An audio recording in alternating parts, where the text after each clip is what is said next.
C'est l'heure de suivre votre émission préférée, la trottinette sur Guérite TV Monde. Mesdames et messieurs, nous sommes jeudi 7 octobre 2021 et on démarre par le bulletin d'information, la communication au ministère du numérique. Aurélie Adamsoulé prend sa revanche. C'est ce qu'a titré en manchette Matin Libre dans sa livraison de ce jeudi. Je vous invite à suivre le contenu à travers ce récit de la rédaction. La suppression du ministère de la Communication et de la Poste au dernier remaniement ministériel intervenu après la réélection de Patrice Talon a fait couler beaucoup d'encre et de salive.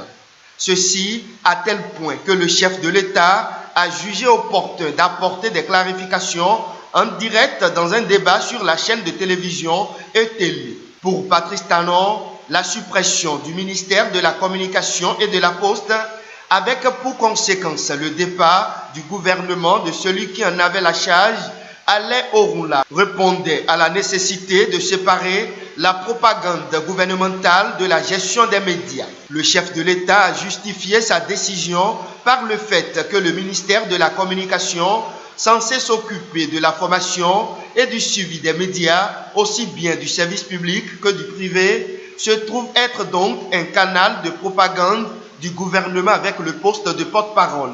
Ce que Patrice Talon a voulu corriger en confiant le porte-parole là au secrétaire général adjoint du gouvernement. Dans le même temps, Patrice Talon a laissé entendre que la formation des journalistes et la subvention des médias seront désormais du ressort de la Haute Autorité de l'Audiovisuel et de la Communication HAC. Seulement, la lecture qu'on a du décret numéro 2021-308 du 9 juin 2021 portant attribution, organisation et fonctionnement du ministère du numérique et de la digitalisation n'est pas ce qu'on a voulu faire croire aux Béninois. Quand on parcourt ce décret, le ministère du numérique et de la digitalisation a, dans ses attributions, tout ce qui relevait du domaine de l'ex-ministère de la Communication. L'article 8 du décret a été, on ne peut plus explicite, en ce qui concerne le volet direction des médias.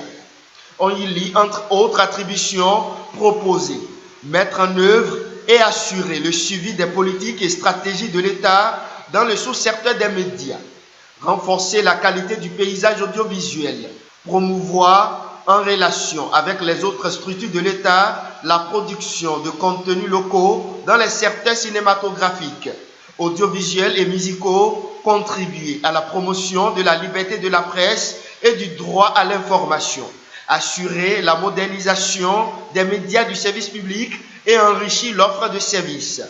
En somme, le nouveau décret portant AOF du ministère du numérique et de la digitalisation rappelle celui de l'ancien ministère de l'économie numérique et de la communication, tel que c'était il y a environ 2 ans, avant la nomination de Alain Orula, quand ce dernier a été promu ministre de la Communication et de la Poste, porte-parole du gouvernement.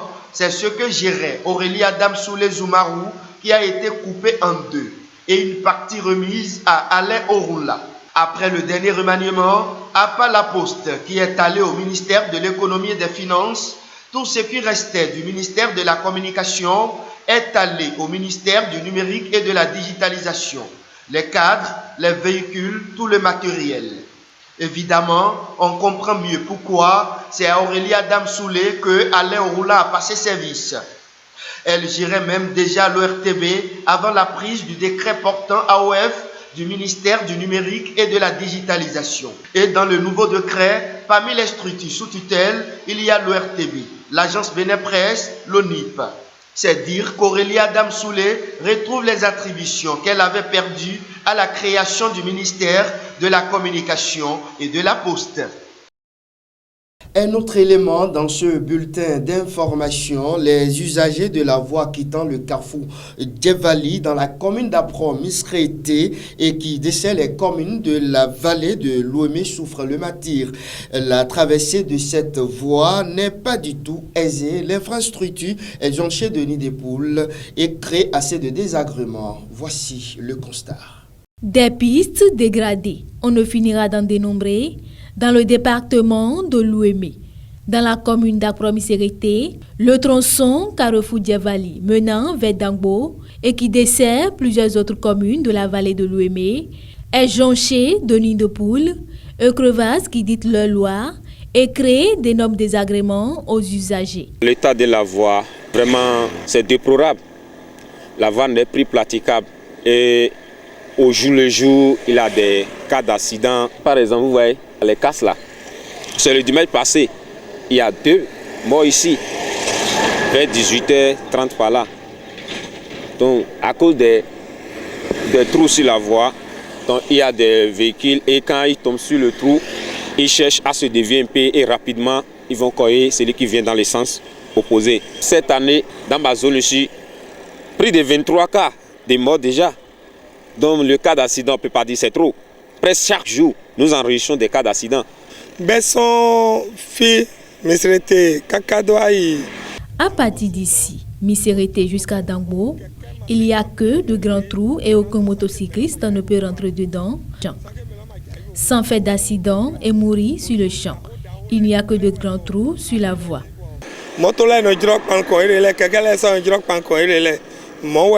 Au jour par jour, il y a un accident. Lundi, quelqu'un non, elle n'est encore qu'au un accident. Moi, j'étais à l'opponent.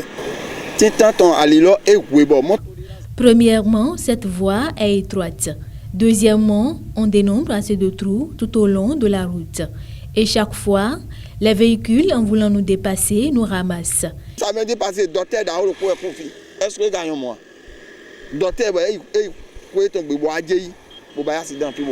la patience des usagers ayant atteint son pic, la réaction des autorités se fait attendre.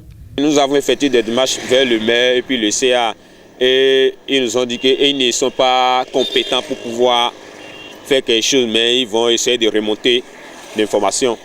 Nous prions le ministre chargé des infrastructures de penser à quelque chose pour revoir au moins l'état de la voie. La voie n'est pas du tout praticable. Que les autorités nous aident et si possible, qu'elles interdisent la sortie des camions les week-ends.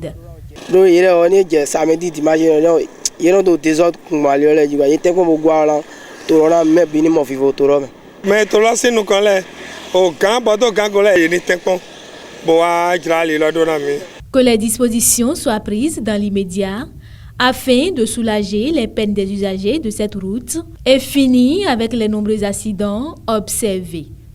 Merci à vous Ida Sagbo et Alphonse Boton. On reste dans le même registre pour signaler qu'il est aussi difficile de circuler librement sur le tronçon Carrefour Semepodi et pont de Porto Novo. Des nids de poules sont à l'origine de ce triste constat. Les images. Nous sommes ici dans le département de l'Ouémé, plus précisément sur le tronçon reliant le Carrefour Semé au pont de Porto Novo. Depuis quelque temps, il est difficile aux usagers de cette voie de circuler librement. Et pour cause, la présence des nids de poules et surtout des dos d'âne érigés sur cette voie les crée de nombreux ennuis. Et pourtant, les autorités prennent pas ici chaque jour. Va-t-on attendre le pire pour jouer aux sapeurs-pompiers? Face à cet état des choses, la réaction du ministre Véré Romain est attendue. C'est la fin de ce bulletin d'information. La suite, c'est dans un instant. Pour ne rater aucune actualité relayée sur Guérit TV Monde, c'est simple et facile. Abonnez-vous à notre compte YouTube en tapant Guérit TV Monde. Guérit TV Monde, le leader des Web TV. La rubrique au téléphone, on parle commercial aujourd'hui et nous recevons pour vous, mesdames et messieurs, Madame Théodora Onsou. Madame Théodora Onsou, bonsoir. Bonsoir, monsieur le journaliste, comment vous allez? Nous nous portons bien et de votre côté? On rend grâce à Dieu pour tout. Vous êtes commerçante et vous vendez quoi concrètement? Oui, je suis vraiment par la grâce de Dieu dans les pierres, c'est-à-dire les perles. Il y a des pierres précieuses qu'on peut trouver à mon niveau. Pour grosso modo, et dans le commerce général des pierres précieuses. Les pelles, est-ce que c'est les pelles que les femmes mettent au cou, j'allais dire, ou bien au niveau des hanches, ou comment ça se passe? Quel genre de pelles vous vendez concrètement? Bon, toute une variété parce que il y a les colliers les femmes mettent au cou. Ça, il y a les sacs, les pierres, les perles en sac. Il y a les perles oreilles pour les femmes, surtout les Centrafricaines appellent zigida. Les bracelets. Et je retourne en haut, ce qui concerne les colliers, c'est un ensemble, c'est-à-dire le cou, les boucles et les bracelets. Madame Théodora Onsou, dites-nous, vous fabriquez tout ça ou bien vous achetez ça ailleurs et vous revendez? Oui, exactement. Et on paye ça en francs. Il y a une variété que je prends au Ghana, une seconde variété que je prends au Nigeria et on les fabrique sur place à Cotonou avec la main, manuellement. Voilà. Donc, vous achetez les nécessaires et oui, vous confectionnez ça sur place à Cotonou ici? À Cotonou ici, oui. Donc, c'est vraiment original. Oui, c'est original, c'est la qualité. Voilà. Vous avez certainement... Et votre boutique est située où? Vous êtes à Cotonou, vous êtes à Porto Novo, vous êtes où concrètement? La boutique est située à Asquagbito. Dans la ruelle il y a une nouvelle mosquée au bord de la route, la route qui mène à Djonké. Et je suis là au numéro, si vous pouvez... Oui, allez-y, donnez un contact. Le contact, c'est le 97 12 62 53. C'est en même temps mon WhatsApp. Je suis sur Telegram et autres. Donc, vous vendez des articles d'âme uniquement? Bien, pour les hommes, souvent la confection des mariés, c'est-à-dire les colliers des hommes aussi, les longs, comme vous voyez dans les revues des films de Nigeria et autres, oui. Je confectionne aussi pour les hommes. Il y a les chapeaux aussi, façon pour les hommes. Il y a les rois qui viennent aussi confectionner chez moi. Voilà. Donc, c'est une entreprise en place. Voilà. Tout à fait. Vous avez quelque chose à ajouter pour conclure cet entretien téléphonique? Oui, je rends grâce à Dieu pour ce moment et je rends grâce à Dieu pour vos vies aussi. Je remercie tout le monde et la clientèle. Nous sommes là pour les satisfaire. Voilà. Merci à vous, Madame Théodora Onsou. Je rappelle que vous êtes commerçante. Elle vient donc de parler de son business dans la rubrique Au téléphone de Guérit TV Monde. Mesdames et messieurs, la suite, c'est juste après cette virgule.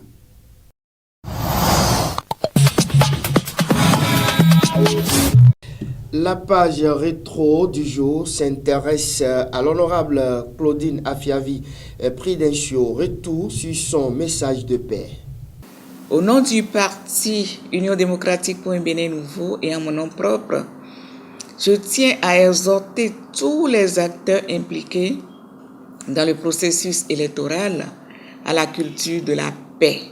Au-delà des institutions de la République, j'exhorte particulièrement la classe politique, toutes tendances confondues, à œuvrer efficacement pour la paix. J'exhorte pour la paix afin que notre pays, le Bénin, surprenne une fois encore agréablement le monde entier. Le Bénin est au concert de l'universalité politique. La paix en est le comportement. La paix est la fleur de notre humanité. La paix est le trésor de nos convictions. Opposant aux mouvanciers, nous avons une lourde responsabilité devant l'histoire. Faisons de notre comportement politique une charte pour la paix et la réconciliation nationale. Quelle que soit notre position, notre statut, notre conviction, aucune de nos ambitions politiques ne peut se réaliser dans la violence.